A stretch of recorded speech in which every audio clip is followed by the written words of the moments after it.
Hey everyone, welcome to Nintendo Prime Live reacting to the PlayStation State of Play today, top of the hour. Hope you guys are excited. I know I'm excited for the State of Play. There's a number of rumors and stuff out there. Of course, we'll go over some of this stuff about, you know, kind of helps set the expectations, right, for the show. Now, the thing about the leaks and rumors out there is there's also Tokyo Game Show going on. So we can't guarantee that these leaks and rumors are specifically all about the Tokyo Game Show or all about the State of Play, because it could be for anything. That said, some expectations. This is just like in general something I expect.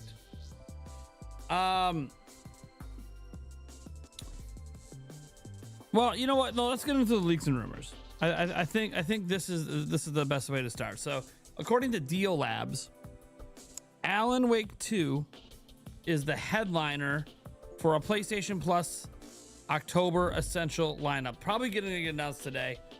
But here's the thing. It's in obviously a different language. Let's see if we can get this translated. Translate to English. Translate this bad boy. All right. So. After a lackluster 2025 in terms of PS Plus selections, PlayStation is preparing to turn things around with a real gem. So, you know, a little reminder, games for September are Psychonauts 2, Stardew Valley, Viewfinder. Alan Wake 2 is going to be a flagship title for October 2025 for PS Plus. So again, this may or may not be in the show today, but that is something that's out there right now. Alan Wake 2 being part of the PS Plus Essential. Could get announced today. We'll see. Nate the Hate as well is obviously out there making predictions. We'll look at his list in a moment. Again, he's just making predictions. He literally says it's not a leak, so don't like treat it as one. And so we're not going to treat it as one, but we will look at it for speculation purposes. He just put it up about a half hour ago, so we'll get to that in a little bit. Let's see here.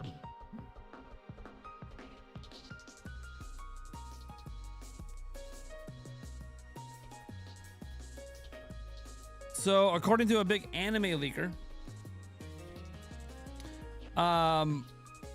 these are the studios and publishers that will be in the State of Play today. Now, again, gotta take this grain of salt, of course.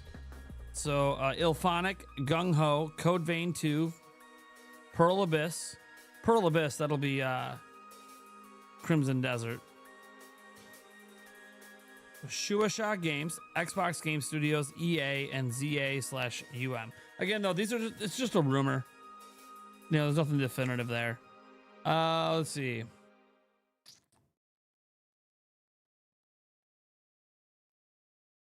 Let's see here. I think that's mostly it for today. Like, there's been a lot of leaks around an Assassin's Creed Black Flag remake, but I don't know if that has anything to do with today's show.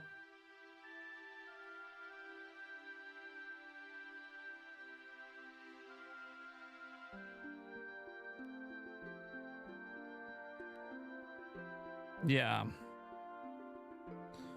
Tom Henderson a month ago said that Wolverine might be in this State of Play. Now, granted, it's a month-old rumor. I don't know if it's been updated since, but again, a month-old rumor that Wolverine could be seen today. We'll see. We'll see if that ends up being true.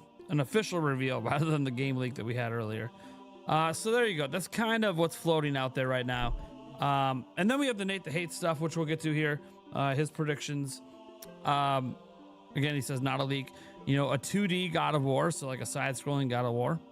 Wolverine, or it doesn't have to be a side-scrolling God of War per se, but you know what 2D means in this context. Wolverine, Saros, Horizon Online, a new Nier game, Square Enix surprise, some sort of surprise from Square, Flight Simulator from Microsoft, Halloween, Code Vein 2, Battlefield 6, RPG Project C4, Crimson Desert, RE9 Leon trailer, and Silent Hill 2 DLC. Again, these are just predictions, right? Right? It's just prediction. Why I doubt of Not Leaks part and understand this statement as anti-YouTubers baiters. Just predictions. No one should turn this into rumors or anything. Things will be wrong. Yeah. Predictions of what I think might be a present. Yeah, this is just predictions. He made it very clear. It's just predictions. So, kind of sets the table a little bit, just to give us a talking point, because I don't pay a lot of attention to everything going on over at Sony. You know, sometimes I'll refer to people like Nate the Hate and others that do pay a bit more attention. I do know about a bunch of third-party stuff at times, but I don't always know everything Sony's got going on, and because I don't cover Sony for a living, right? I pay attention, but I don't read every news article. You know, I don't go to PlayStation Universe every single day. That's a website. It's like the PlayStation website. It's like the PlayStation version of Nintendo Life. I don't go there all the time. I probably should go there a bit more often, but so let's get to some of the ats in the chat here. Tall Show says, I'm on the treadmill right now, getting underway to my state of sweat. That's right. We also have a podcast tonight, guys. So when we end this stream today, it'll kick you over to the podcast to get you guys ready for tonight. We're talking Zelda tonight. So that's exciting. We haven't had a Zelda episode in a while. Now, we're not only talking Zelda. We have, it's like half our topics are Zelda, but then we have Tokyo Game Show, and then we have like a news roundup section with some stuff we got to talk about, including Metroid Prime 4. So we have some stuff we got to get into there. But yeah, we have two really big Zelda topics tonight. And then Tokyo Game Show as well. It's gonna be a jam-packed podcast. You know, we have a lot going on, so I'm very, very excited for tonight's show. Sky Sword Alyssa and Action Jack are coming on. We're already getting scheduled all the way out through the holidays. You guys want to know who some of our guests are for the rest of the year? I'm not gonna tell you when they're coming on, but I can tell you who some of our guests are if you guys are at all interested to know. Let me just pull up the list. Literally gonna pull it up right now. You guys want to know? Want to tease? Got a tease. That's all it is. Just a tease. Who we got coming on the rest of the year? So, oh man, this is really small. Better zoom this in so I can actually see what's going on. All right. So, if you guys remember Tiger Time, when he came on, he's coming back on for another one. He's actually coming on for a couple. The Geek Apprentice is coming back. I'll give you a guess at what episodes the Geek Apprentice wanted to come on. You don't know who she is. Look her up. You'll immediately get your answers. Obviously Josh is coming back. N64 Josh. Favlam. You guys know. So some of the regulars that are in the rotation. We got HMK.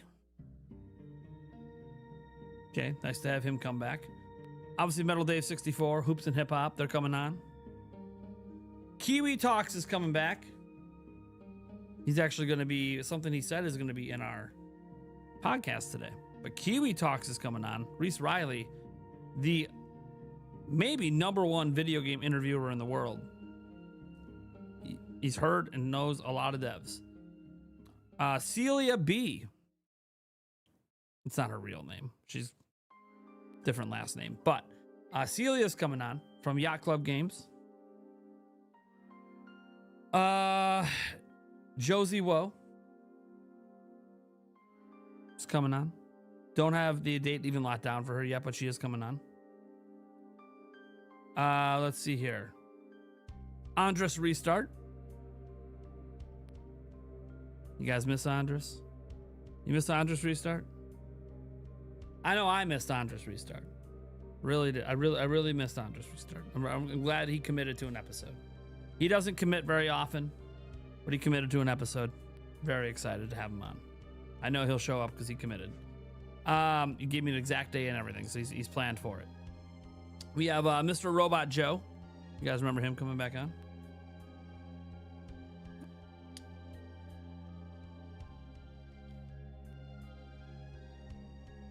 And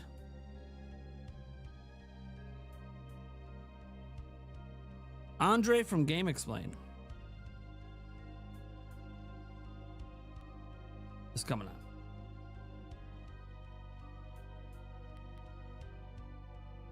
So, is that everyone? I'm looking here. I think that's everyone for right now. No. There's not all coming on tonight, Pokemon fan. Are you crazy? Anyways, I think that's everyone for right now. I'd have to double check my messages and my DMs, my emails, my Discord. But I think that's everyone for right now. There's a Deacon Sandstorm's probably coming on as well, but I don't have his date locked down yet. Roger's base is rubbing in my face that he can't come on because he's going to Japan. That bastard. But he'll be on sometime in early 2026. But yeah, he couldn't come on the rest of the year because he's got a huge Japan trip going on.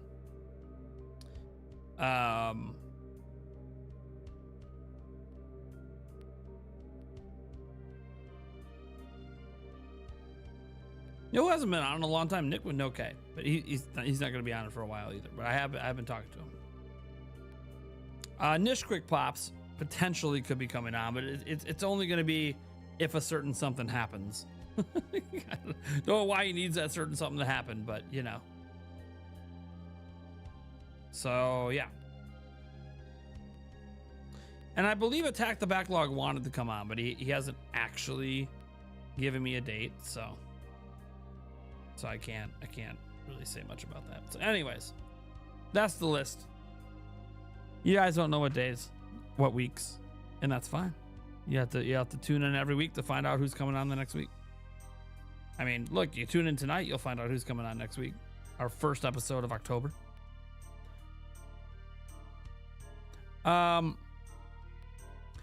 It's actually kind of cool. We have some interesting episodes coming up because obviously we have our Halloween episode that's going to be on October 29th. Yes, there will be costumes will be heavily encouraged for everyone to wear. And I already know some of the guests lined up for that night are already planning out costumes. So pretty excited for that. I have to double check. Hold on here.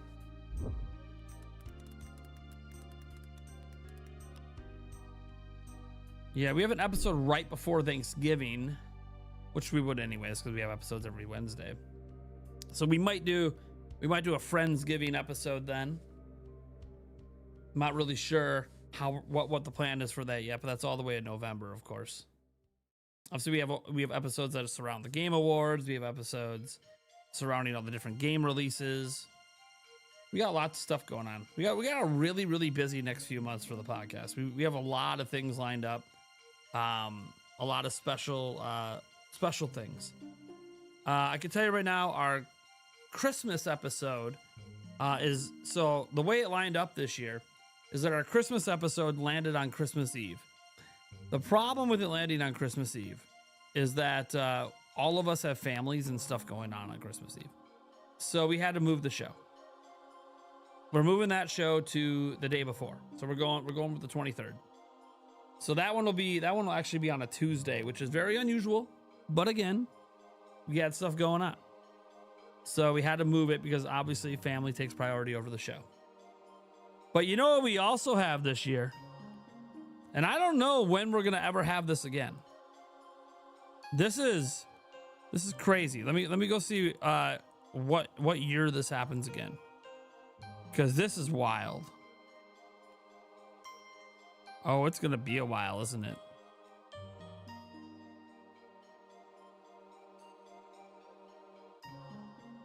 Oh, man, it's going to be a while. I'm going to be an old man next time this happens. Holy shit. I'm going to be ancient. Oh, my God, I'm going to be so old. All right. We have an episode. Our final episode of the year is on New Year's Eve.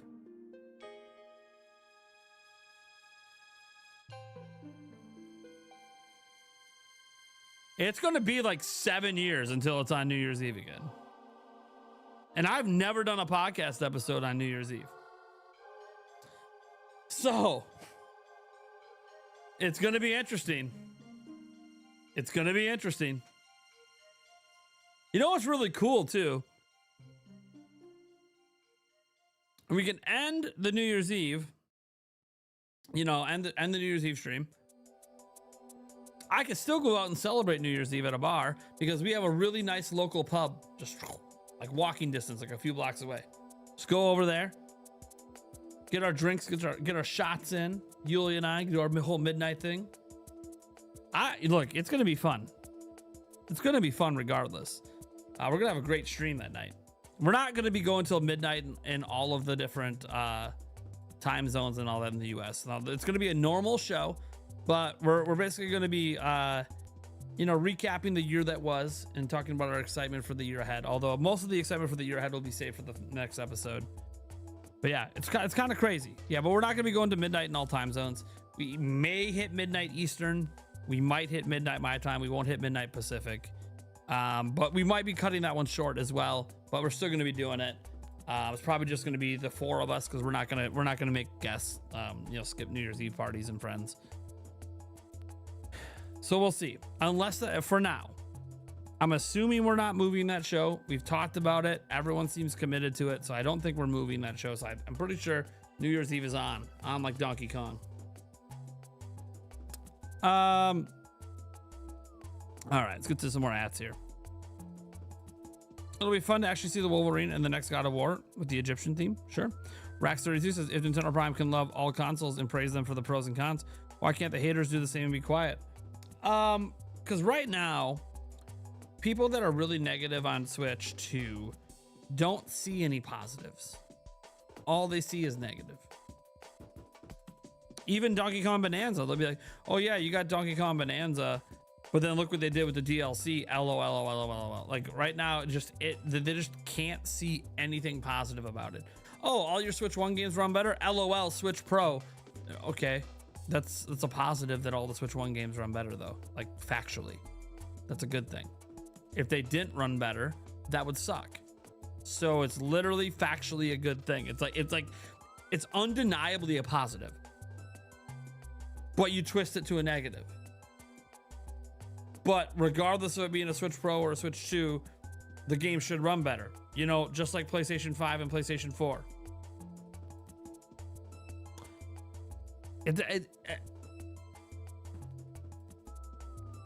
So that's kind of the problem right now. It's like there's just so much negativity for some people that they can't even admit there's even one positive thing about Switch 2, even an objectively good thing like that. So it is what it is.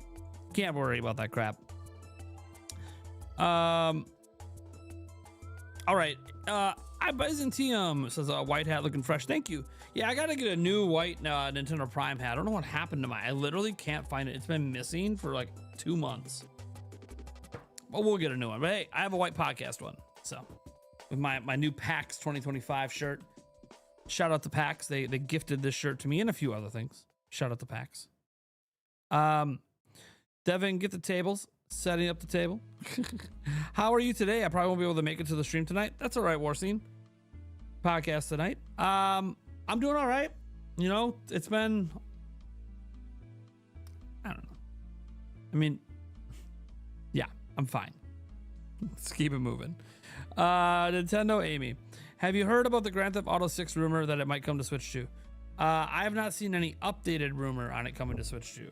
I can glance quick.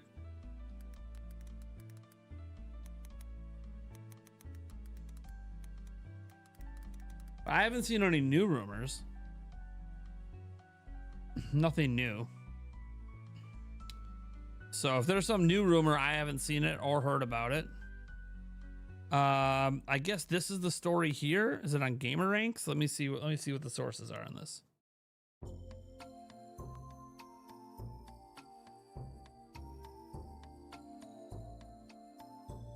Oh, I see. So this isn't okay. Okay, I see what's going on. It all stems from this. Reese Riley. He says, I guarantee that Nintendo will be trying to negotiate with Rockstar behind the scenes to get GTA 6. So basically, this is not a rumor. This is not a leak. This is just him making a statement. He believes, to the point that he feels like he can guarantee it, that Nintendo will be trying to get GTA 6. But yeah, he doesn't know. He's not saying that he knows. So There's a difference. You got to pay attention to the exact words. He's not saying he knows or has heard it's happening. He just firmly believes Nintendo is going to try to make it happen. So there's a difference. There's a difference. Yeah, I'm sure Nintendo's contacted Rockstar. If there's Red Dead Redemption 2 coming, obviously we had, you know, some of the GTA trilogy stuff. Red Dead Redemption 1. I'm sure Nintendo's had conversations with them about getting GTA 6 over. But there's a difference between conversations and it's happening. Yeah, I'm sure Nintendo has asked if they would bring GTA 6 to the system. And what can Nintendo do to help? Like offering a port studio or something. However, having a conversation and things actually happening are not the same thing. So, let's see here. And again, I'm even speculating that conversation happened because I don't know that it did. As long as Eric Moore is confirmed, we're good. He will be missing an episode soon. I can't remember which one, but. Hey chat, Nintendo Prime hit 159K last night. Yep. And then I lost it. And then we just got it back like an hour ago. Actually, a majority of today, we were not at 159K. See how volatile YouTube is? We hit 159K. We were excited, and then we lost it. And then we lost it for like 12 hours. Not 12 hours, but it was a while. Might have been 12. Actually, now I look at it, it might have been 12 hours. Anyways, we got it back. That's all that matters. Right? Don't matter where we were. It matters where we are. We're not celebrating 159K until Friday night stream, and I'm hoping by then we're like locked in solid on it. Like, you know, that we're probably not going to drop below it. That's what I'm hoping by then, but that's going to depend on if people watch my content and want to subscribe. I can't make people subscribe. You know, people aren't really tuning into my video much today. It's not doing too hot, but you know what? That's okay. Maybe the next one will work. You know? Ebbs and flows of YouTube. Tall show. Will you be having guests from every time zone in the continental US that night? No. How you doing today? Says Meriden785. I'm doing good. How about you? Do you think we'll ever get an Uncharted 5 game? Probably someday, maybe. There will be another Uncharted game, I firmly believe, someday. Will they call it Uncharted 5? That I don't know.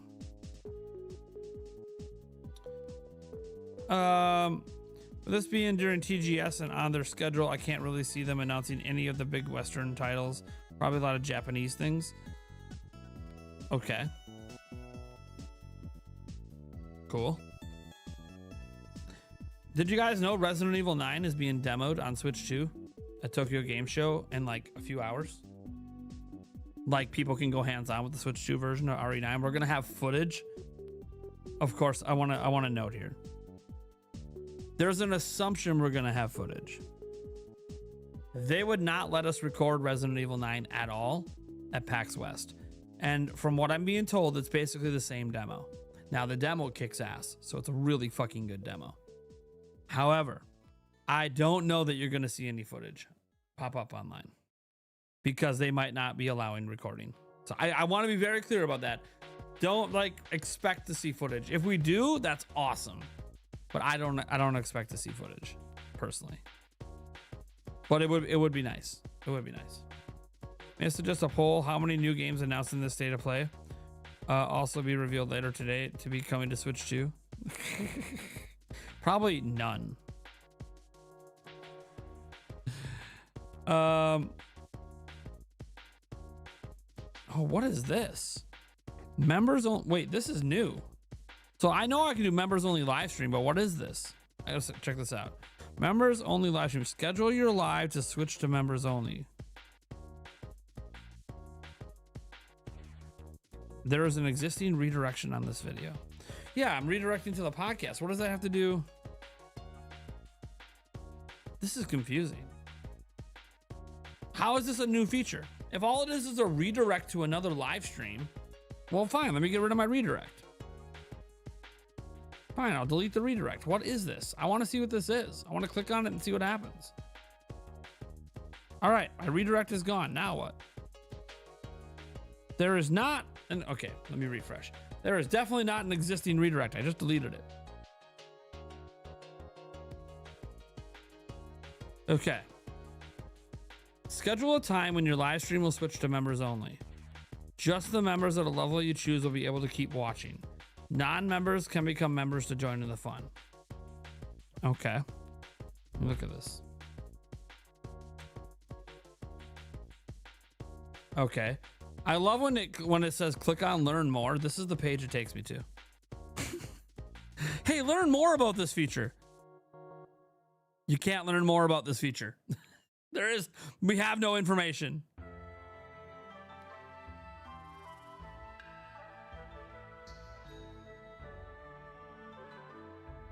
Okay. Interesting. I don't know that I like this feature. I mean, we've always been able to do members only live streams, but it basically you schedule a time. So it says you schedule a time to switch to members only. Just members at the level you choose will be able to keep watching. Non-members can become members to join the fun. And then you have it start in like 1 minute, 5 minute, 10 minute, 15. Interesting. Interesting. I don't think that's a feature I'm ever going to use, but hey, it's there. I'm going to go put the redirect back up. Like, I'll lock down the chat to members only sometimes, but I'm not going to like block the stream from being seen. That's weird. Okay. Why are your live streams members only? My live streams are not members only. What are you talking about? You're literally in a live stream right now, Dylan. Bar streams for members only. Should we make that poll? We'll make that poll.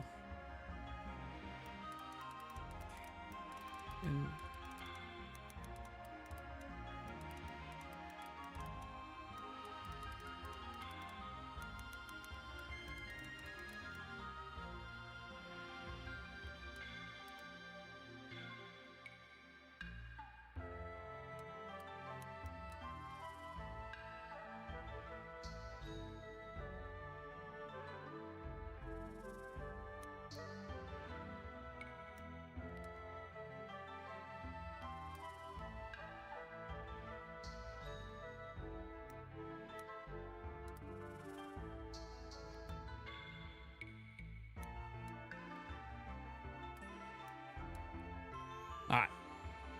I think I did the poll right. I don't know. I just kind of randomly typed shit in. All right, guys. 184 people watching, guys. We have, let's see if the state of play is live yet. Oh, it is. Whoa, whoa, whoa, whoa, whoa, whoa, whoa. That is very loud. All right, we're going to leave our current background music. Their background music's way too loud. But they are live. They are live right now. But again, 27 minutes away, so we have a little time. We'll switch over when it's appropriate. All right. Yeah, they're stream very loud. That music isn't as soothing as our current music. How are you hoping? How are you doing? Hope all is well. I am okay. Yeah, there's a 6-9 in there. You just noticed. Tall show. I put that one in there for you. I put that one for you. I don't know if anyone's voted for it. Oh, someone's voted for it, of course. Of course. So most of you guys saying 0 to 2. That's probably the most likely outcome, to be fair. I'm talking about the night streams. Some of them saved. Says that you have to be a level legend or higher. Yeah. Yeah. If you're not there live, yeah, it's a perk of being a member. It's a member perk. The ones that don't get totally destroyed by copyrights, those are available for our members of a legend or up. Yeah, it's a member perk. But I don't make the streams members only. Like, you can still be at the stream while it's live. That's you're talking about video on demand of the streams. Yes, that is a member perk. But the actual live stream, no, you can be there. A new Uncharted game would make my, and by the way, it's not all live streams, it's just those Q&As. So our podcast obviously stays public for everyone. This live stream with State of Plays will stay public for everyone. So like, yeah, like we, it's not every stream, but the Q&A ones, yeah. Member perk. What's up, Plucky69? How you doing? Have I seen you in a while, Plucky? I feel like it's been a while. I don't think I've seen you much in the night streams, which is all right. People got lives, man. I can't expect people to be around all the time. A new Uncharted game would make my entire year. I know it's not happening though. Yeah. KFC brought back potato wedges. Dude, potato wedges are so good. Not even just like the KFC ones. Like those ones are good too, but just in general. Even if you make them homemade, dude, potato wedges are so good. I mean, come on. It's deep fried and or baked potato. It's potato. Do we need to worry about it? It's literally potato. I mean, potatoes are good. It is what it is.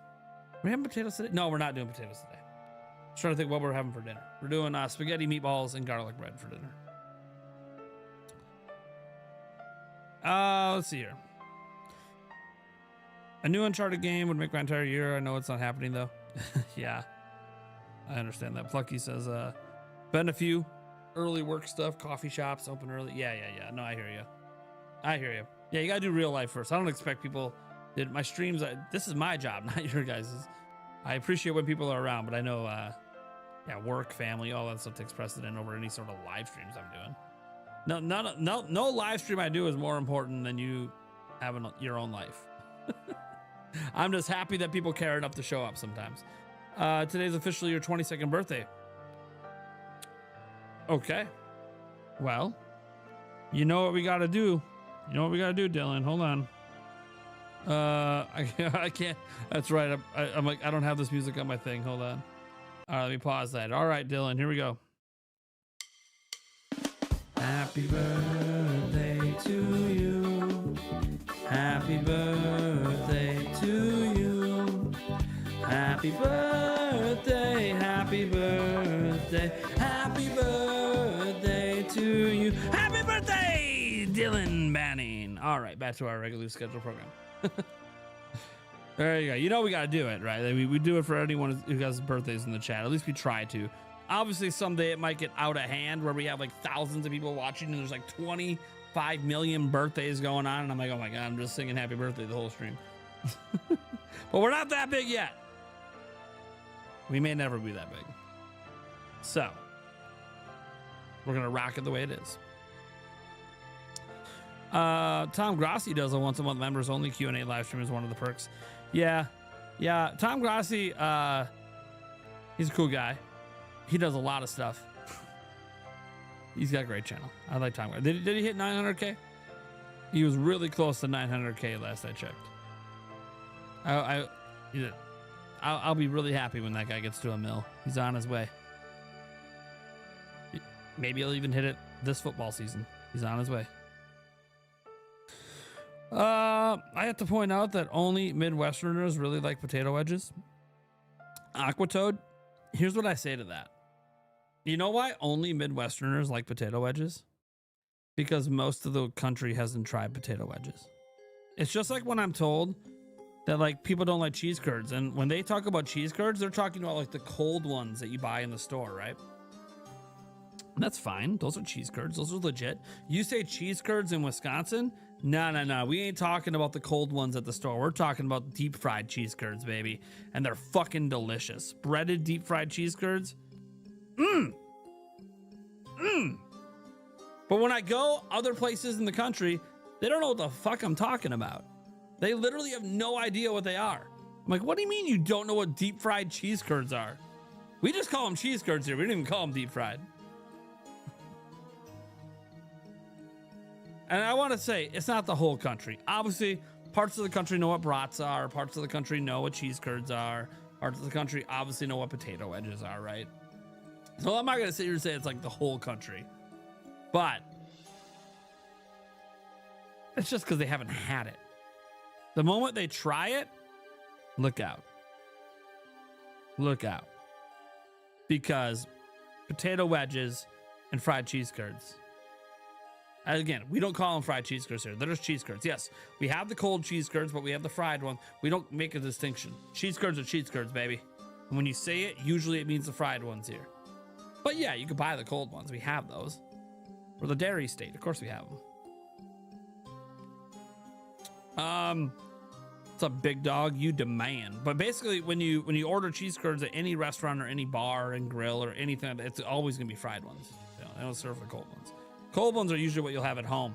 Fried ones is what you get anywhere you go when you order cheese curds. They're so good. I don't get to have them very often, but they're so good.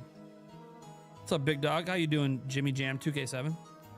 By the way, I know I just dropped an F-bomb. I'm really sorry, guys. I apologize for that. I haven't done one of these day streams in a while, and I got to remember that I have to put dad mode on.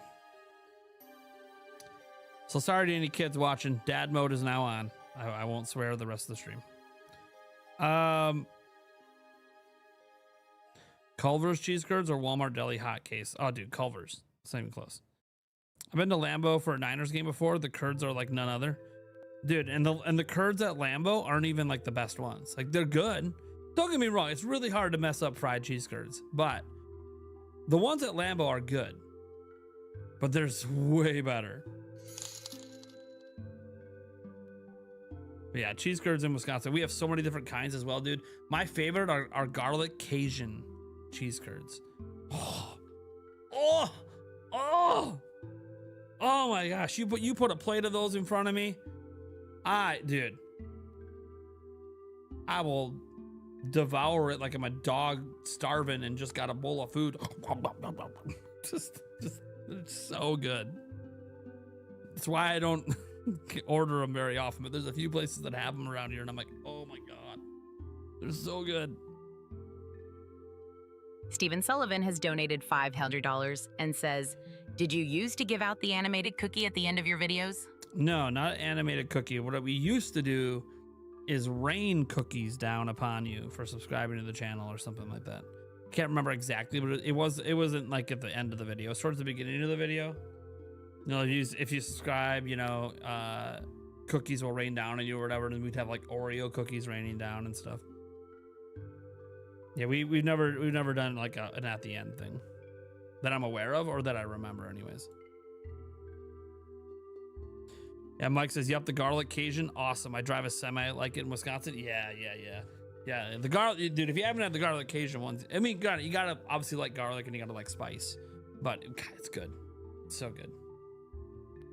You don't need that for cheese curds to be good, but those are like my preferred ones. And no, not everywhere has them and not everywhere carries them. The places that do, God, it's so good. I mean, there's jalapeno cheese curds everywhere. I like those as well. But squeaky ones fresh from the factory. Thanks for the $5, by the way. We'll go add that to our total. Total up $5. Thank you so much. Let's see here. Okay, Nintendo Prime. Every PG-13 movie is allowed one F-bomb. Well, there you go. I dropped my one. We're done. Let's see here.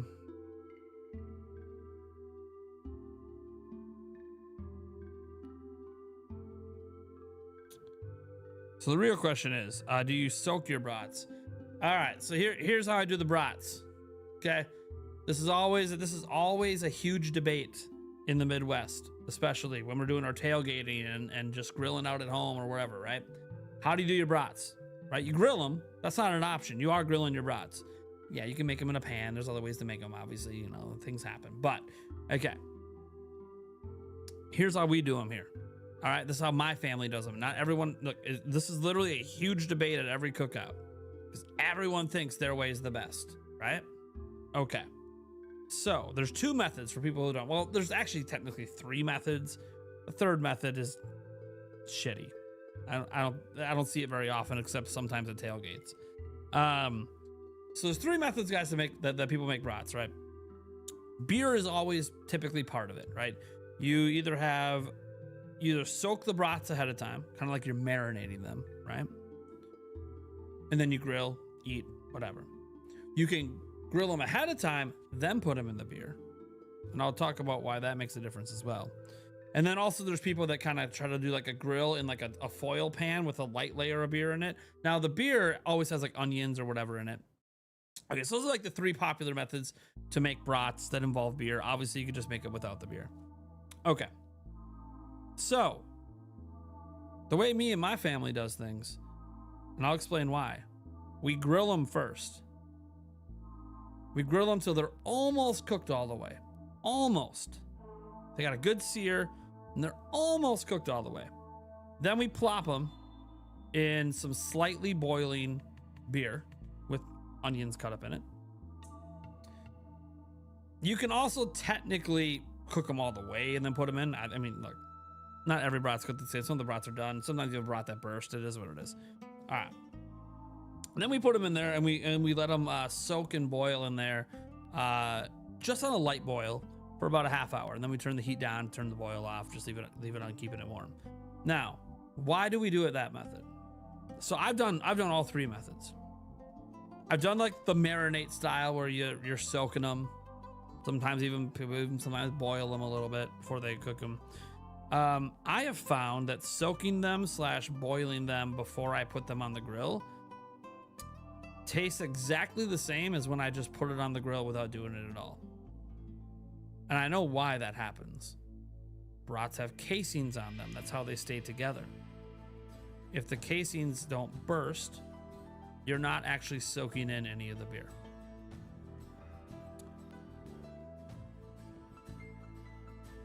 This is just what I have found. Now, when you do it the way I do it, where you cook, the casings become a bit more brittle.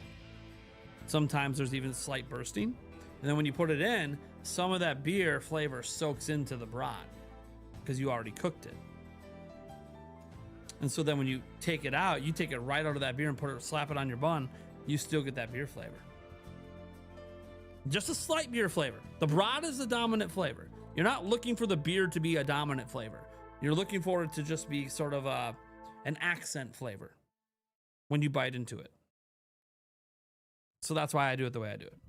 And I've literally done all the methods, and this is proven to me to be the most flavorful, best method. But again, other people that do other methods will swear by their methods as well. So look, the bottom line is brats kick ass and they're good either way. So no matter which way you cook it, it's good stuff. Free Metroid Hat says, we need cooking with Nintendo Prime streams. Also want it in the beer just before you eat it. Dude, we don't take it out of the beer. Literally, we have people over, it's in the beer. You are using tongs or a fork or whatever. You're going straight out of the beer to bun. We don't take the brats out of that beer. It stays in there. You go over and pull it right out, slap it on the bun. Yeah, we don't take them out. We grill, put it in, it stays in until you're cleaning up and everyone's done eating.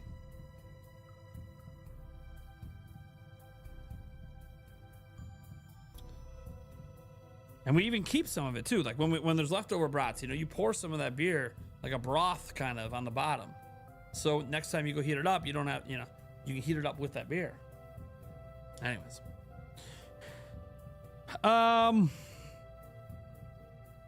We need some cooking with Prime streams.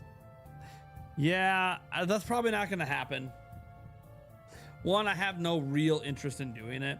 Two, doing cooking with Prime means my family and kids are around. None of them should be on camera or want to be on camera. So like, it's just not going to happen.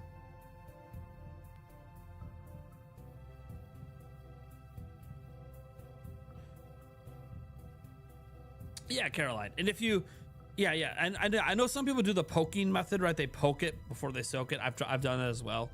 And that's fine. But then you got to remember what you just did, okay? When you poked and when you pierced that brat, okay?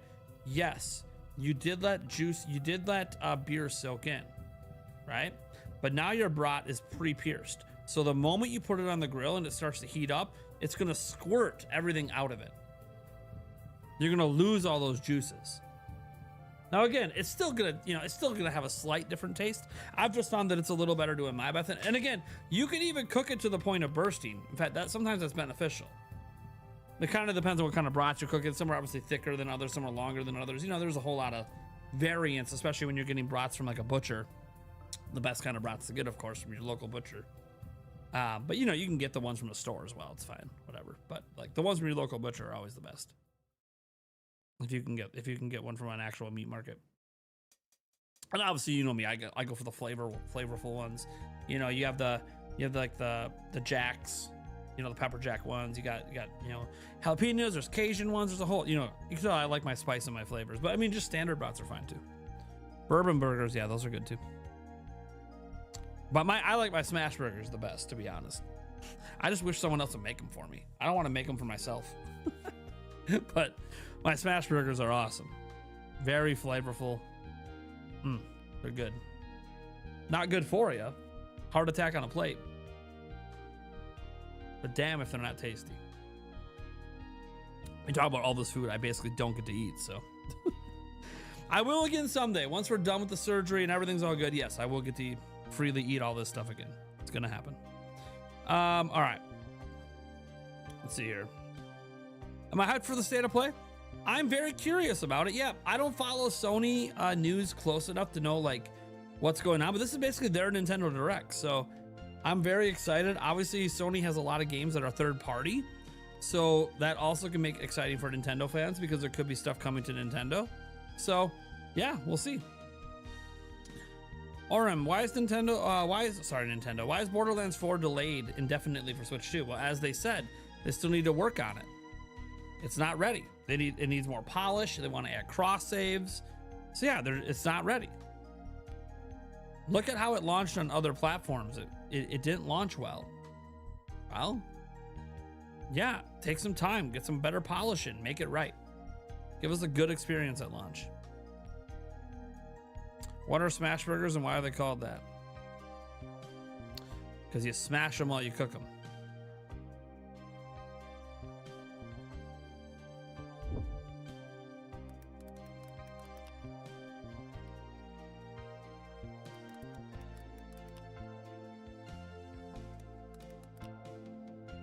Okay.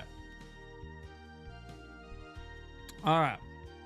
So you see this, you don't have to use this. I actually use a potato masher with a spatula and do it. I don't know why in my life I've never bought a proper burger masher. But basically what happens is you make your burgers into balls and then you put them on the grill and then you literally take the burger press thing and you smash them as thin as you can get. Smash burger, you're smashing it and it cooks super quick. Most people that do it have about 2 patties per burger. And you can do all your accoutrements, but it's not just the act of smashing the burger. It's I have a certain seasoning mix that's I don't want to say my own, but it's a seasoning mix I use. It's like 6 or 7 different spices. I gotta double check. If you call it salt and pepper, it's definitely 7. That I have in my burgers. Now, if I wasn't cooking for my kids, I would do even more. I would put in diced onions in as well, and a little bit of jalapeno seasoning too. But I can't. My kids won't eat it when I do that. So, but I'll eat it. So when I make it for myself, but I mean, so basically, I have like my basic smash burger, and then I have like my, you know, ones that, you know, people that like more stuff like. You can put bacon and cheese on it or whatever, you know, whatever you want to do. I prefer barbecue, so I use barbecue sauce instead of ketchup. But you can also do a mayo. You can do a barbecue mayo. A lot of different things you can do. All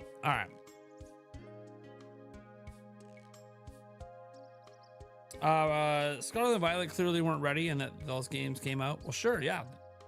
Pokemon doesn't care. That being a bad choice doesn't mean that they should continue to make bad choices, and this is a completely different company. So that said, we got to go turn off this music. Is it here? Yeah. All right, we got to get over to the state of play. It's gonna be starting in 5 minutes, and we got their music. This is gonna get really loud for a second. Here, I'm gonna try to actually make it not so loud when I hit this. Yeah. All right. I gotta close our chat. It's going crazy. I hit live here. Okay. So this is where we're at. About 6 minutes ago. Sweet Baby Ray's is the best. I don't think Sweet Baby Ray's is the best. Sweet Baby Ray's is basic. Everyone knows it. It's good. There's nothing wrong with it. There's a lot better barbecue sauces. Try the Stubbs. This one's at a lot of grocery stores. It's Stubbs. Shit. I just ran out of it. Because we did pulled pork sandwiches. the other day. Stubbs sweet and hot and sweet or whatever. It's really good. And then there's also this, there's this one that's like a brown sugar one. I can't remember what it is, but it's not Sweet Baby Ray's. There's a lot of them out there, by the way. There's a lot of barbecue sauces out there.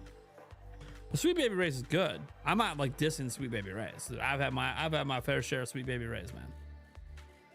There was a time when I worked at McDonald's, we were getting towards the end of their McRibs. You know how they're like seasonal, but we ran out of sauce, but yet we still had like a whole box of McRibs.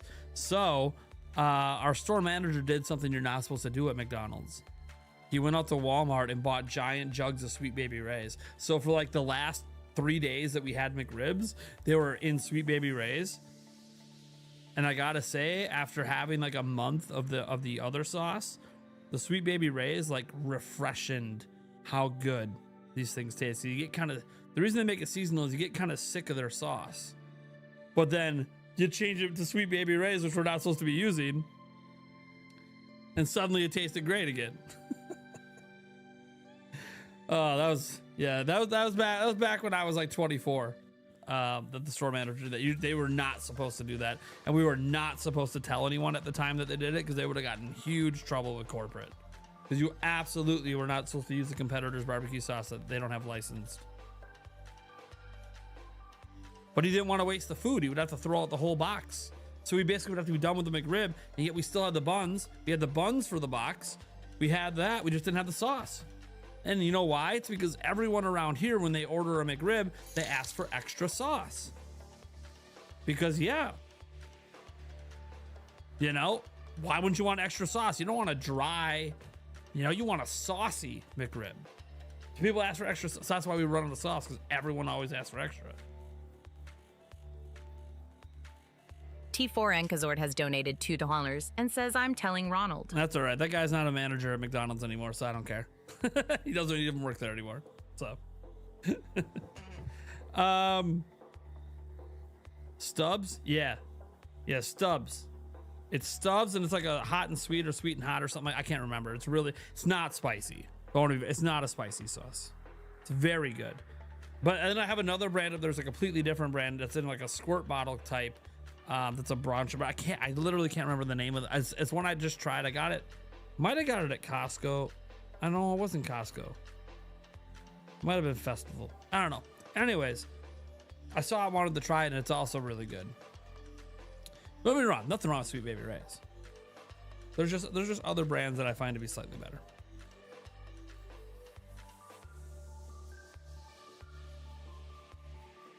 If the state of play wasn't, well, you know what? Now look, I'll show you quick. Yeah, Kinder might be the brown sugar one. That one sounds familiar. Yeah, I think it's the Kinder was the brown sugar one.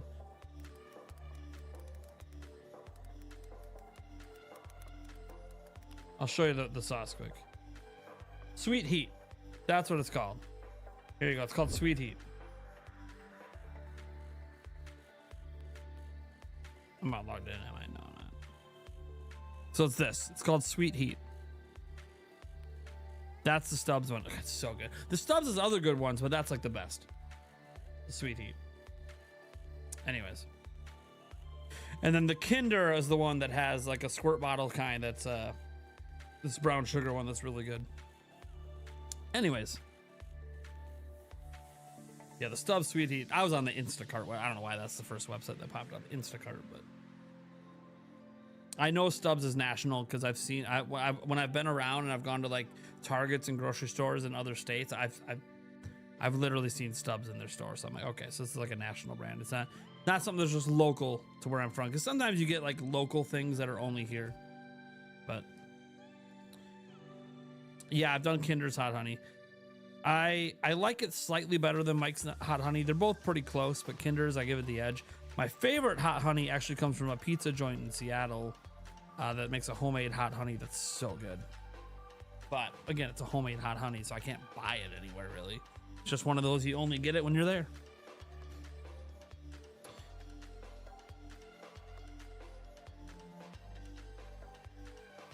You've had Stubbs in Idaho, Washington, Florida, Utah, all the places I've lived. Yeah, it's a national brand. Yeah, yep. Again, I haven't lived anywhere else besides like a little bit in Minnesota, but I've traveled. I've been all over the country, and Stubbs is. I've been in every place that I bothered to check. So, but it's a national one. Golden BBQ Kinder is good. Yeah, I'm sure it is. I'm still working my way through all the different Kinder flavors. I know that their heat one, I don't like it as much as Stubbs, but you know, you don't always want the same flavor barbecue, and there's options, right?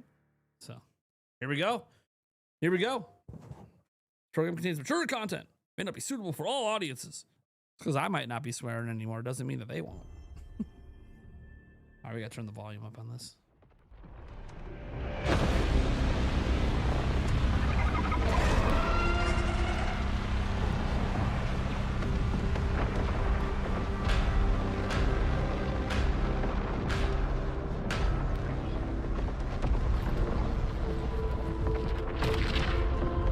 Every time the sun dies, time stretches and tears and tears.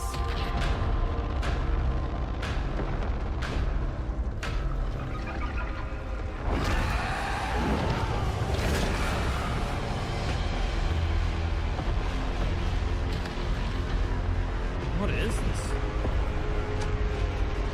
Scan for Soltari signals. Signal corrupted.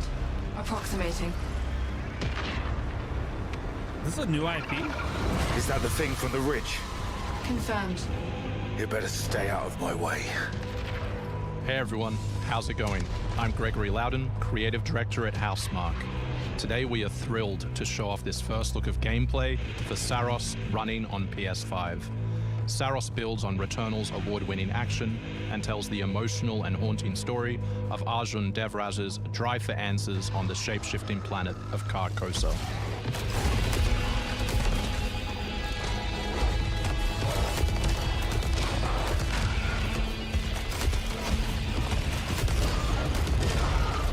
Here we show off one of our exciting combat features, the Soltari Shield. By holding R1, you can defend yourself and absorb projectiles.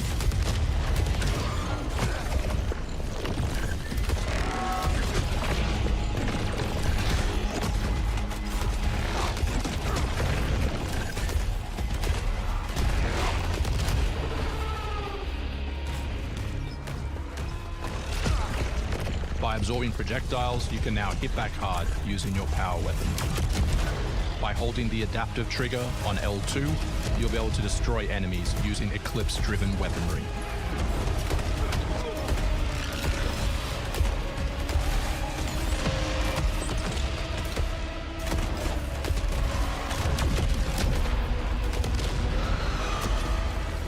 Soltari holocache detected.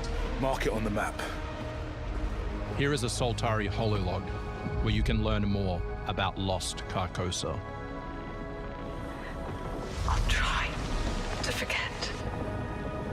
Hold on for me. I will find you.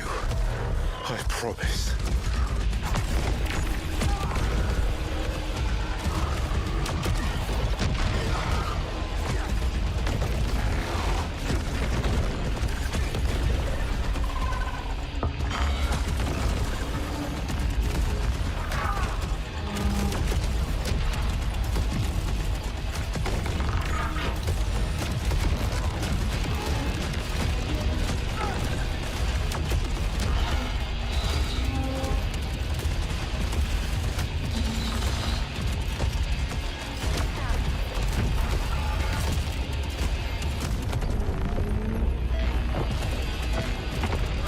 This is Second Chance, where you can be revived on first death to get straight back into the action. Second Chance is part of our permanent progression systems, which means you will always come back stronger.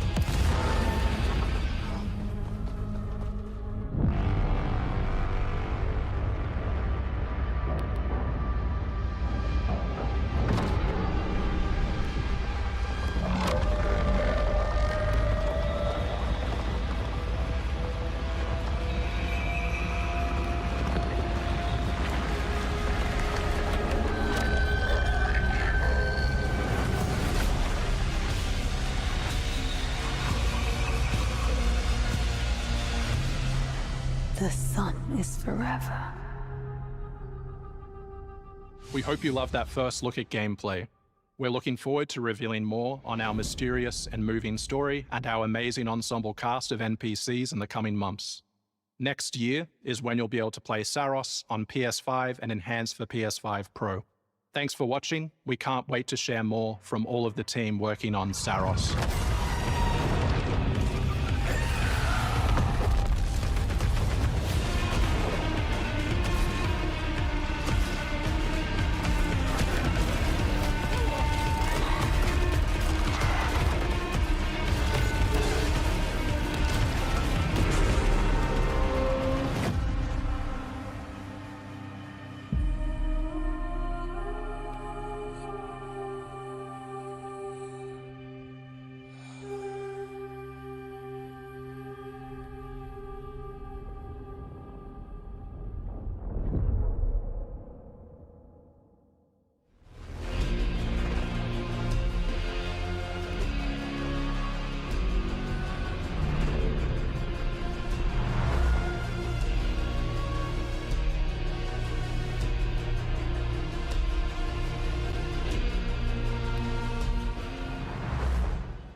You actually want to deploy her?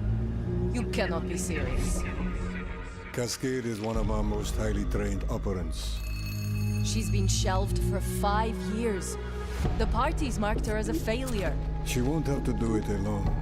Her old squad is still out there. I thought they'd all been ripped to shreds. Probably. But she can scrape what's left of them back together. Lead them to their deaths all over again. And what if she butchers it like last time? We'll do what we always do. Throw more assets at the problem. We have plenty more. I guess. She's a pathetic, fragile embarrassment. And her methods are so unhinged. But they get results, no? Long-range missiles get results. Show a little faith. We're at the end of history. Everything that could go wrong already has.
Hostiles inbound.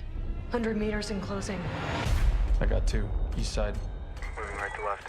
I got 3 west side. Frame shoot. On the T of execute. 3, 2, 1. Execute. The world as it's commonly known has crumbled. Alliances that held since the end of World War II, gone. Dagger, this is Pax's ballsiest play yet. If they succeed, they will have secured the most strategic rock in the history of warfare. Want to help our friends take back this rock? Hoorah! You're playing a dangerous game, no doubt about it. Wouldn't be Dagger without insurmountable odds. The whole world's gonna look different now. Just takes a little shake of perspective. Gotta love a challenge.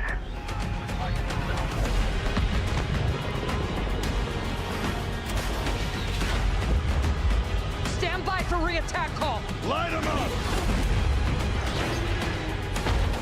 We gotta move! Woo! Hold on! Kincaid will pay for this. But we don't know how high it goes. You trying to start a war with the CIA? That is not the fucking question! This is it. I know what I gotta do.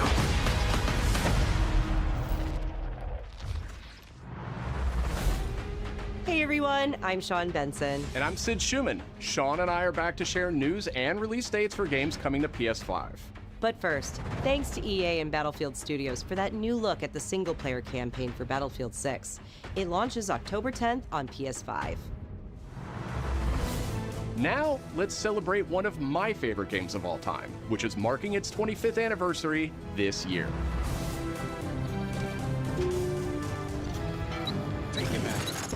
Deus Ex returns. This PS5 remaster is a collaboration between Eidos Montreal and Aspyr, the studio behind remastered classics like Tomb Raider and Soul Reaver. It's on its way back to the people, and you can't do a damn thing about it. You play as J.C. Denton, Don't tell me you're going to wear those. an augmented operative working to uncover the truth. Vision is augmented.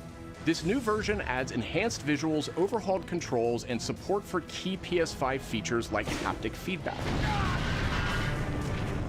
Deus Ex influenced a generation of RPGs with its emphasis on choice and consequence. No two playthroughs unfold the same. Deus Ex Remastered arrives on PS5 early next year. Woo! It's almost Halloween, and you know what they say, everyone's entitled to one good scare.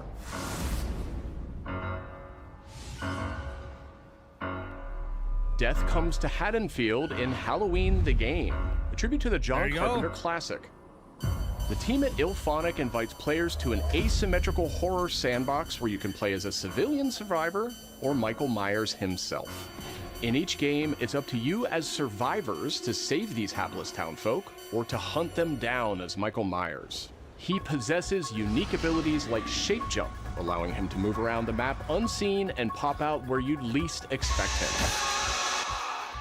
Playing as a civilian, it's up to you to lead townsfolk to safety, find a phone, and call the police for help. Civilians can also scavenge for gear and weapons to help them survive when they inevitably cross paths with the unstoppable Michael Myers. Become the boogeyman or protect his victims when Halloween the Game launches on September 8th, 2026. Well, we have at least one Switch game in there.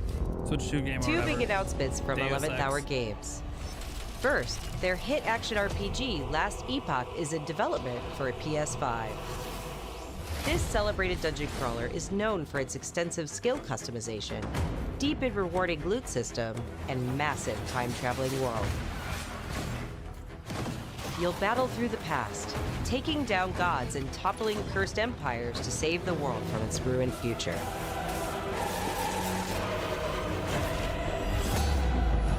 As for that second announcement,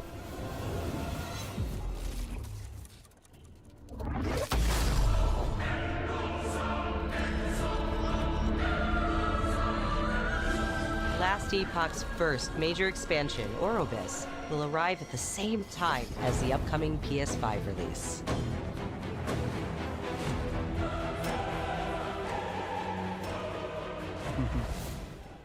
The Seven Deadly Sins Origin is an open-world RPG based on the beloved Japanese series, offering a vast single-player campaign and multiplayer areas where cooperation and exploration go hand in hand.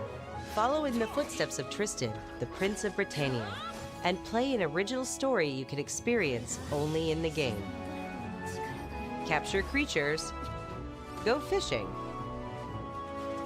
cook your own meals, mine resources, and craft new items as you explore Britannia on your own.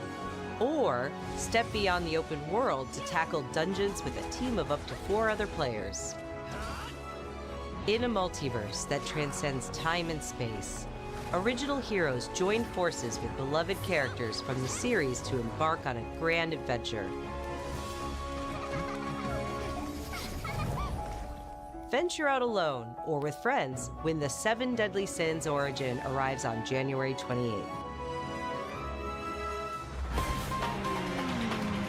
2 iconic characters Racing. finally meet in Sonic Racing Cross Worlds, launching on PS5 tomorrow. Mega Man and his trusty vehicle, the Rush Roadster, join the lineup as part of the Mega Man DLC pack that arrives early next year. But they're not alone. Proto Man also speeds into the pack. Also included is a stunning reimagining of Dr. Wily's castle from the Mega Man series. Familiar sights and sounds will take players back to some of Mega Man's most memorable adventures. I do love this song. The Mega Man DLC pack comes to PS5 next year as part of the Season Pass and Digital Deluxe Edition. The early unlock period is already underway, so Digital Deluxe Edition owners can get into Sonic Racing Cross Worlds right now. Up next, 2 announcements from Koei Tecmo Games, including a release date for Neo 3. It is I who will be Shogun. Kurimatsu, why? You'll never understand what it means!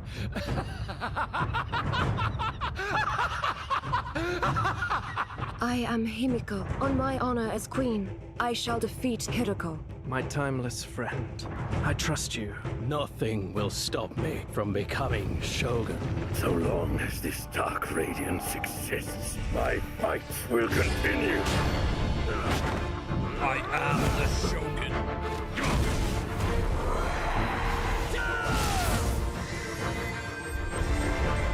To rule, one must prove their might. The light of hope lies unseen at the end of time. Go now! You wish to become Shogun that badly?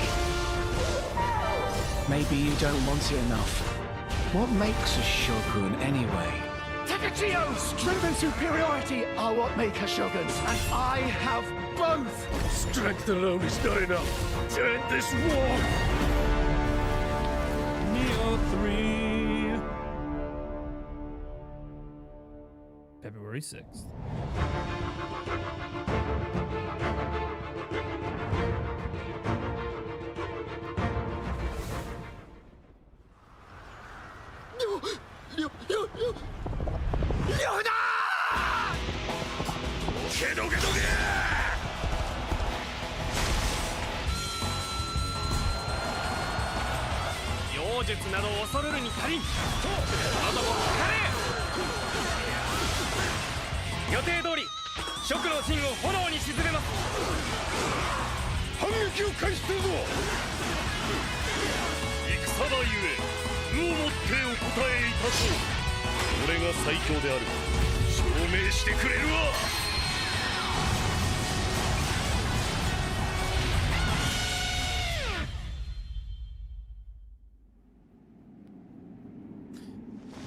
Unlimited Warriors games, guys. They're always doing something with it all the time.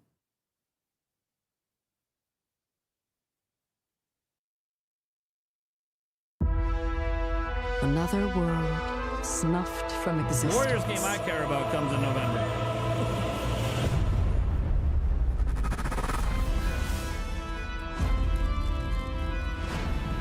Our focus, our true objective, is to save this world, our current world. Need I remind you that tampering with history is strictly forbidden?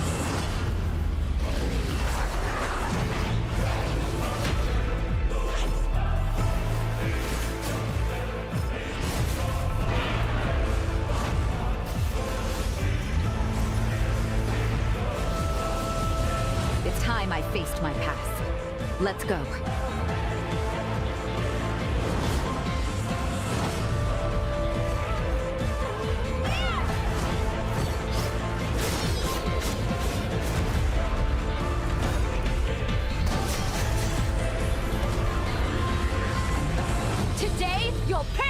choose!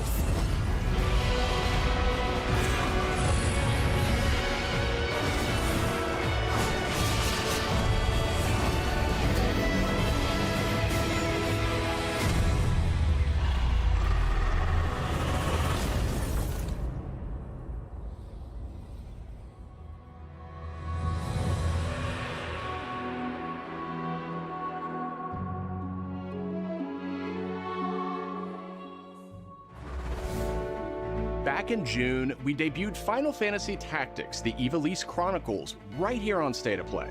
Today, we're joined by the game's director, followed by news from other special guests who are joining us just as Tokyo Game Show kicks off in Japan.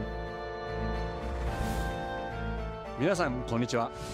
ファイナルファンタジータクティクスイバリースクロニクルズのディレクター前広です。プレイステーションで発売したオリジナルのファイナルファンタジータクティクスから30年近く経った今でも多くの方がこのタイトルをお気に入りの一本として挙げてくださっており、オリジナルスタッフの一人として大変嬉しく思っています。今回イバリスクロニクルズという新しい形で再び皆様にお届けできることに我々もワクワクしています。フルボイスや難易度調整などファンの方はもちろん、これまで遊んだことがないプレイヤーの方にも快適に遊んでいただけるように様々な工夫を行いました。Do not feign concern for me. I see your words for what they are. どなたでも楽しんでいただける内容となっておりますので、ぜひ遊んでみてください。それでは発売をお楽しみに。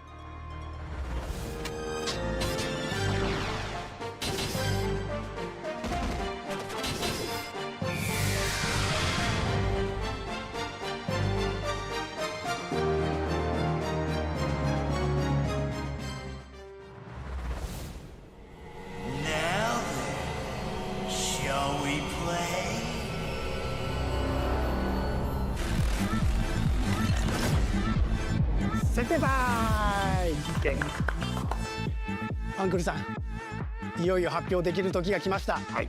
タイトル名はレッド・イット・ダイ・インフェルノです。なるほど。ということはレッド・イット・ダイの正統後継作品ってことですね。はい。開発チーム頑張ってます。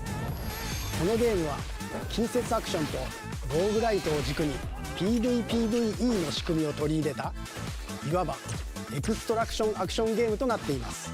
プレイヤーは地獄門と呼ばれる巨大な穴を探索するレイダーとなり、たくさんの恐ろしい怪物や他のプレイヤーのレイダーたちが入り乱れているフィールドを探索し、踏破を目指します。今度は地獄なんですね。はい。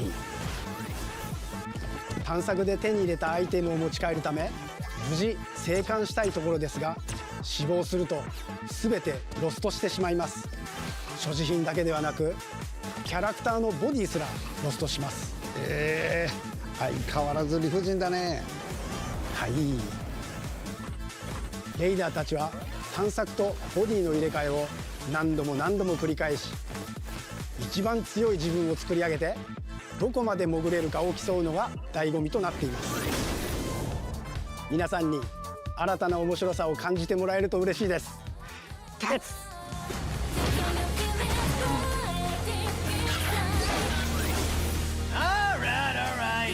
Start of a whole new world. Let it die inferno. Shueisha Games.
Conscript.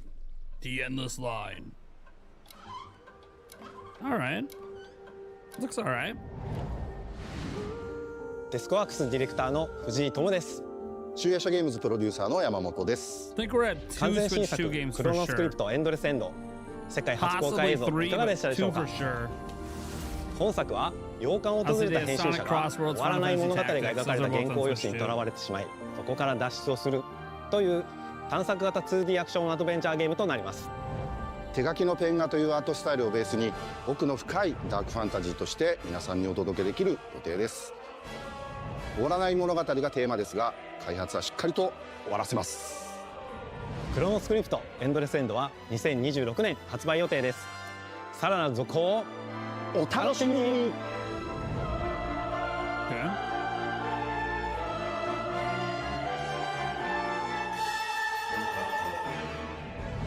Citizens of Pywell. Today, a new chapter in this land's history shall be written by our Crimson own Desert. hand. It's Crimson Desert. We fight those who wield power to prey on the weak. This game is so good. Beasts who think themselves men. I've That now is played what this it game means twice. to be a Green. The time has come to do what we believe to be right. Cliff, seek out your Greymane comrades. Uncover the truth that lies within. And let your heart speak without fear. In the end, all will come together as one. We fight for the future of all. Sound the horn of our final battle. Fight! Fight for Pywell!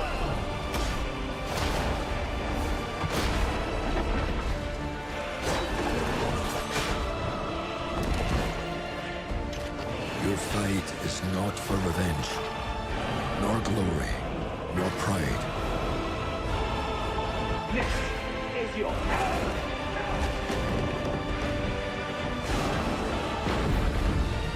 Remember who you are, and let it guide your path. For at the end of it, you will find the answers you seek. Hell yeah. March 19th. This game is phenomenal.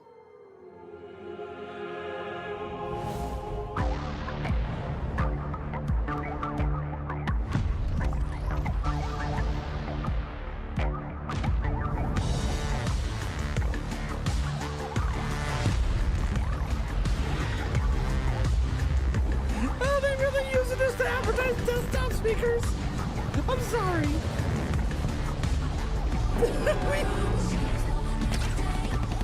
Are we using this state of play to advertise desktop speakers? What are we doing? What are we doing? What the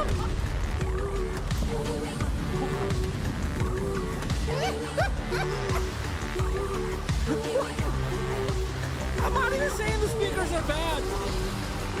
What are we doing?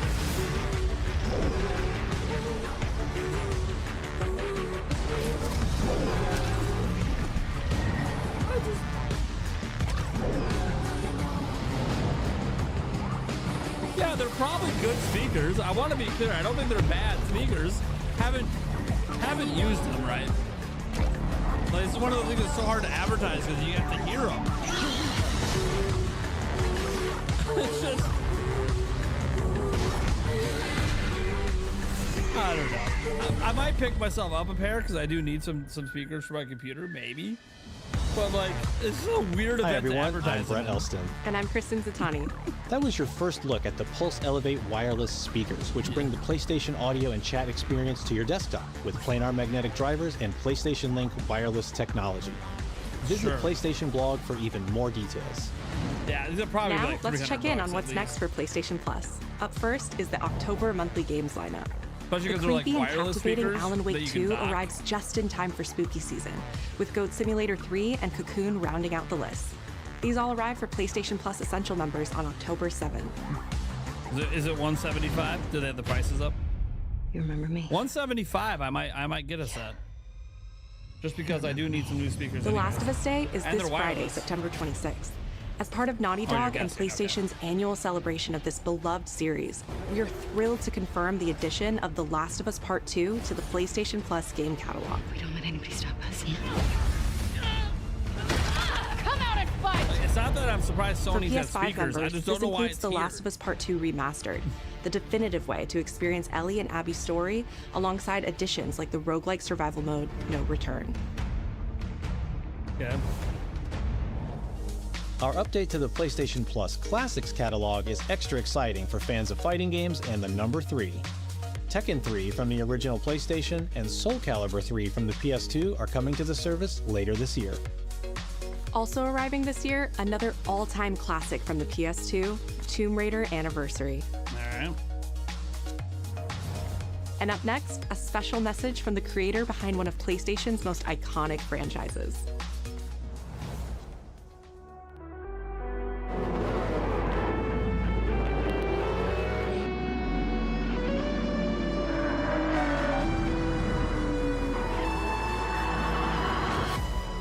皆さんこんにちは。グランツーリスモシリーズプロデューサー山内和則です。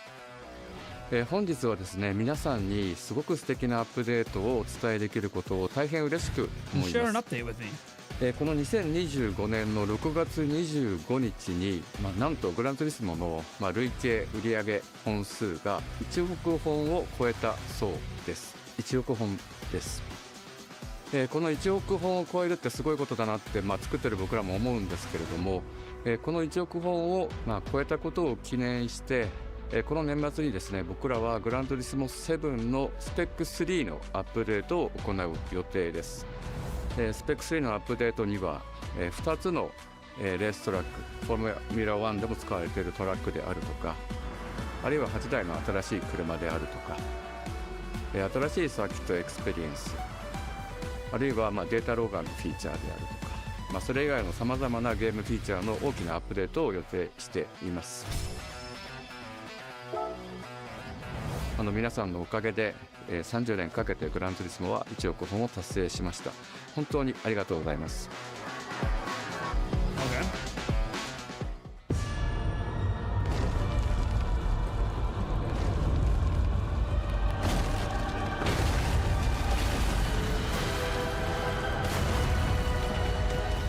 New controller, special edition controller. God of War.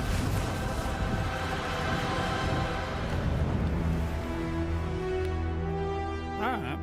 Looks okay. Looks okay.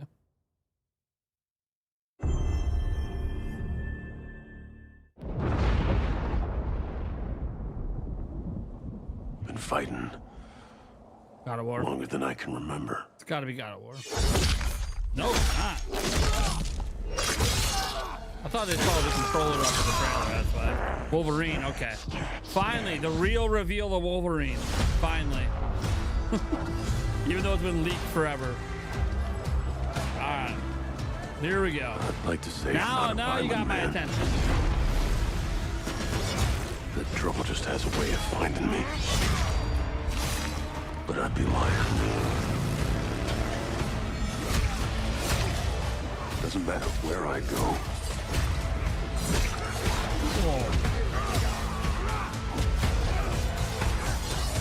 Yeah. Classic How far I run.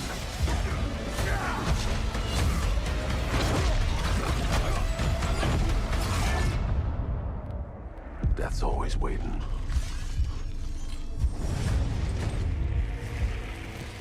Just not for me.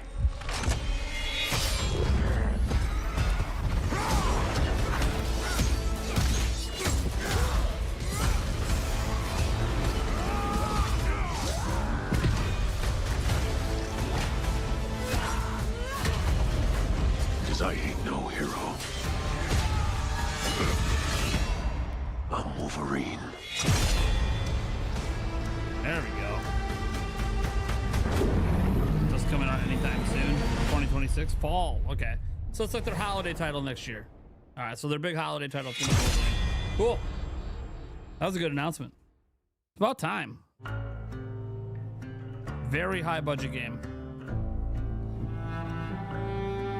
The question that comes up a lot to us at Insomniac Games is, are you going to make a Wolverine game that is as violent, as visceral as the character in the comics?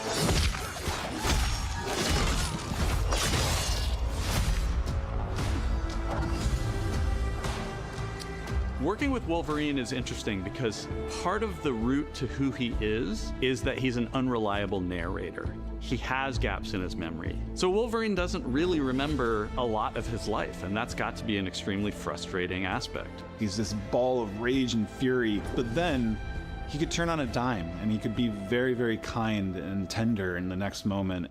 When we're casting for someone like Logan, what we're looking for in character traits are someone who can convey a lot with very little being spoken.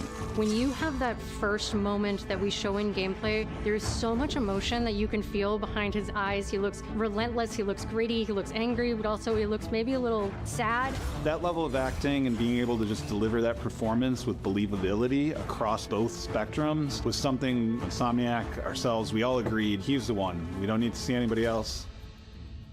Hey, I'm Liam McIntyre, and I play James Logan Howlett in Marvel's Wolverine. That's not bad. That one sort of works. Fans out there know what Wolverine is, who he is. My job is to try and find the essence of who Wolverine is, especially as he applies to our story. People hurt him, people take from him, people betray him. He still fights for people who can't fight for themselves. It's one of the greatest honors of my life, one of the biggest responsibilities I've ever had, and one of the coolest things I've ever got to do. This is like the entire game is built $400 around million game. staying true to the Wolverine experience. And then how do we want to put our Insomniac stamp on that? How do we want to put our own spin and creativity, but still give something new and fresh the fans are going to be excited about? It's the full package. It is a level of detail that we've never been able to do before. You could see it in the trailer. You can see pores. You can see blood in between the little lines of his teeth. I love the attention to detail. It's exciting that we're going to be able to bring that kind of fidelity to players. Wolverine is a character who goes to many places through the comics. You'll see the Canadian wilderness, you'll see Japan. There's a shot where Logan is sliding down that rooftop, and you can see the breadth of Madripoor and Lowtown. It's always nice teasing the depth and the amount of characters that we'll be seeing in the game. Omega Red makes an appearance, Mystique is there, and there are some hints to other characters that fans of Wolverine will recognize for sure. Another visual element of Marvel's Wolverine is the blood. The blood tech that was put into this game is pretty phenomenal. There's a part in the trailer where Logan jumps down and then he does the claws up through the face. That one I thought maybe was going to be taking it too far, but I am so glad that we have it. It looks fantastic. Wolverine's combat, making that special, making that feel like him, making it feel different to anything else you've played, that's a tough job. What's so cool for me is there was this one section of the game I got to try. It was just visceral and immediate and so incredibly satisfying, and I was like, this is gonna be amazing. We're pretty excited about the artwork that we're using on the cover. It's dynamic, it's rough-edged. You notice it doesn't look like our past games. It has a sense of urgency and forward movement and rage and fury, and that's Wolverine. One of the cool things about Insomniac is they are probably the most collaborative group of people I have ever worked with. They make you feel part of their team. That's not something you always get. We've been in a creative collaboration with Insomniac Games and PlayStation for over a decade now. We've made some of the greatest superhero games of all time, and that was always the goal, making games that are timeless. I think fans are going to be excited, but I'm also really excited about it because I'm really proud of what we made. We're focused on making the best Wolverine game ever. On behalf of everyone at Insomniac Games and the Wolverine team especially, we want to thank you for taking time to watch our trailer. We can't wait to show you more in spring of 2026. All right. Looks good. Looks good. I don't know if I like the art. There's something off about the mouth on the art they're using for the cover. Whatever. The game looks incredible. All right.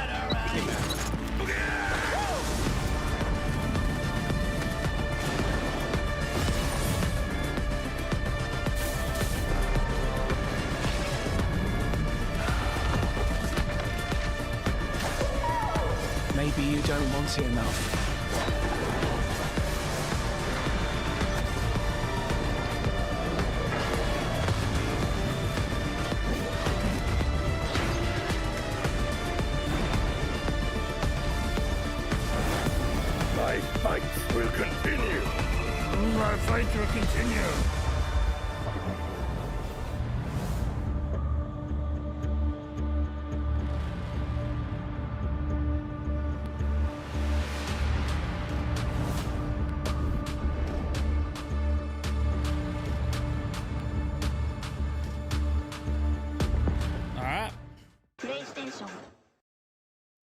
All right.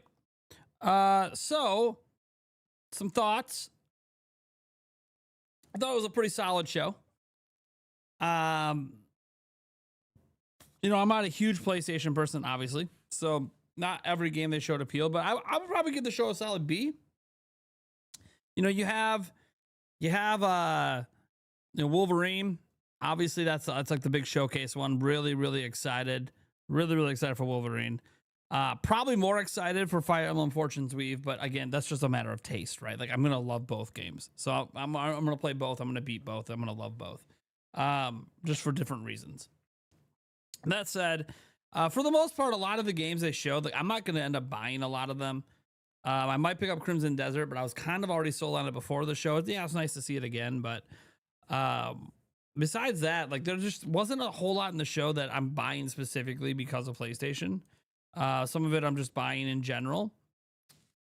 So, and some of it I'm not getting at all. Like, I would say I'm probably not, there's maybe like 3 games that I'm for sure buying out of that showcase. Whereas when I left the last Nintendo Direct, obviously I'm a Nintendo person. There was like 15 games. So I can't give it like the A, but I do think that they did show a lot of really good games. I do think that the games look incredible. I mean, you're seeing, obviously, you know, they have a more powerful system. They can really push the visuals. And yes, I do think Wolverine's incredible. I think Wolverine is I always kind of knew it was going to be because the game already leaked, right? They had that huge leak like a year or two ago. And so we already kind of knew Wolverine was going to be really good. And it's really good. So yeah. And I like the actor they chose to portray him. But you know, there's jokes about, oh, they couldn't afford huge. He doesn't have to be the Wolverine forever, you know? So yeah, I'm good. I thought it was a really good show. Really good show. I'm sure a lot of people in my audience might think differently because, again, we're a Nintendo audience. So like a lot of those kind of games they showed might not be what appeals to you. But then some of you also might be multi-platform gamer like me, and you really do enjoy some of this other stuff. So let's see what some of the chat has to say. Do they sell me on the speakers? The price is going to be a big thing. I probably won't buy them until I see independent reviews, but I do need new speakers, and they happen to be wireless. So I'm very curious. I'm very curious on the reviews and the price. Those are going to be the 2 things that determine. Like, there are some things I look for honest reviews on, and speakers and stuff is one, because it's really hard for me, because you can't judge speakers fully, you know, without owning them. So you really have to rely on people to give good reviews for those. So let's go ahead and end this poll. Obviously the show's over. Let's see here. I'm just scrolling down. B isn't even a bad grade. That's still good. We don't need to glaze. The presentation has peaks and valleys, so it wasn't an A for a lot of people. A firm B for me. I gave it a B. Yeah, I thought it was a B. Look, there's like 2 or 3 games I'm going to be buying, Wolverine included, and I really thought the other games that I didn't really have interest in, I still thought they looked really good, and I think for the people those games are for, they're going to really enjoy it. So that's one of those things where when I judge shows, I don't just judge for my own personal taste. Because you go, oh, there's only 3 games, that's a C, that's a D. But that's not the way I look at it. I look at it as, okay, even for games I'm not interested in, can I understand the people that would like those games and why it would be of interest to them? Like, I'm not a big Neo person, but I know the appeal of that franchise. I know Neo 3 is a big deal, so I understand the appeal there. So I try to judge it kind of fairly across that, where, yeah, I consider what I'm playing, what I'm interested in first, but then what about the rest of the show? So I gave it a B. I gave the Nintendo Direct an A- for me personally. Obviously, there's a lot of things I really liked in that Direct for me personally, but I do understand that some people feel like it lacked the pop of the one big thing. Like Wolverine obviously might have a bigger pop. So, but again, it's all personal taste. There's no right or wrong answers when it comes to opinions on this stuff. Only Wolverine piques your interest. There were great games in there for people who like those. Sure. Well, Max, I know there was someone in chat saying anyone who gives it less than an A is a liar and hater. Oh, so I'm a liar and hater because I gave a PlayStation show a B. Okay. I've given Nintendo shows D's before. But all right. You know, it's okay if that's an A for that person. Yeah, they probably enjoyed all the games. They probably are going to buy a majority of them. That's good. I thought the speaker inclusion was just a little weird. Like, yeah, I'm still going to check them out, but I would have checked them out even if they didn't do this announcement. I'm a tech person. I pay attention to this stuff. I just don't feel like it needed to be in there. Felt weird. Announcing, yeah, they work with your PlayStation, but primarily they were trying to push them as like, hey, these are speakers for your PC. And I'm like, is this the place for that? I don't know. Maybe it is the place for it. I mean, they are PlayStation branded it, right? So I guess, I don't know. Maybe it's the place for it. Beats me. Sipping on the haterade. Who's sipping on the haterade? You know, a B average is really fucking good, right? And most students don't get a B average. A B is good.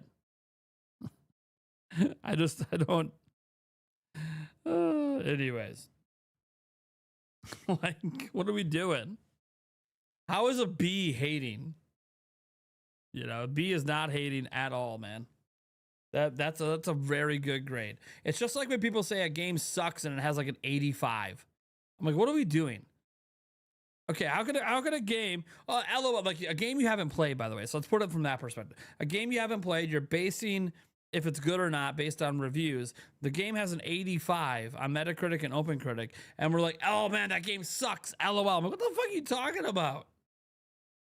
Have you played it? Well, no, but look at the reviews. Yeah, it's an 85. That's pretty good. That's pretty damn good, man. You know, like, it's really good. I know you're joking, Sean. I know you're joking. But like, I'm like, it's really good. There are people that like, yeah, it's not like A+ tier, but that's okay. Not everything can be S tier, A+. Like, that's not how everything works. There has to be things that are just really good, but aren't quite as good as that. Like, that's okay. Not everything can be like that. It's just not, it's literally not possible for everything to be like that. Because if everything is like that, it devalues what being that level of a game really means. You know? Those level of games are like, you know, gotta play special, but it's okay for things to just be really damn good. And maybe for you personally, when you play that game, maybe you rate it even higher. You know, you gotta give it a chance sometimes. My parents were like, you got stung by a B, why didn't you get stung by an A? Drive for work, were the games just PS5? Did they have any PS4 logos in them? I think they just had all PS5 logos. That doesn't mean they're not going to be on other systems, of course. This is what all the platform holders do. They only put their own logos on stuff. Well, not all, actually, sorry. Take that back. Xbox now puts other people's logos in their show. But Sony and Nintendo only use their own logos, and then you find out afterwards what games are going to other platforms. Like some of these games shown today are clearly going to be on Xbox, going to be on PC, etc. Some might be on Switch too. You know, it's one of those things where that kind of stuff you always find out after the fact. So, let's see here. I don't know why that comment got hidden, but Ashley 1963. That's a better question for like a Q&A time. All right. It's a better question for Q&A. Here we're talking about Sony right now. There were a couple PS4 logos. Cool. Yeah. I might have missed them. So, but again, they're Sony's own system. So like them showing PS4 logos isn't like shocking or anything. You're just not going to probably see Xbox or Nintendo logos and stuff like that. Steam. Going to be just PlayStation stuff. All right. I think that's going to do her for the stream. I got to make dinner, you know, so. You know. All right. Thank you so much for tuning in. I'm Nathaniel Janc from Nintendo Prime. We'll catch you tonight on the podcast. Peace out, everyone.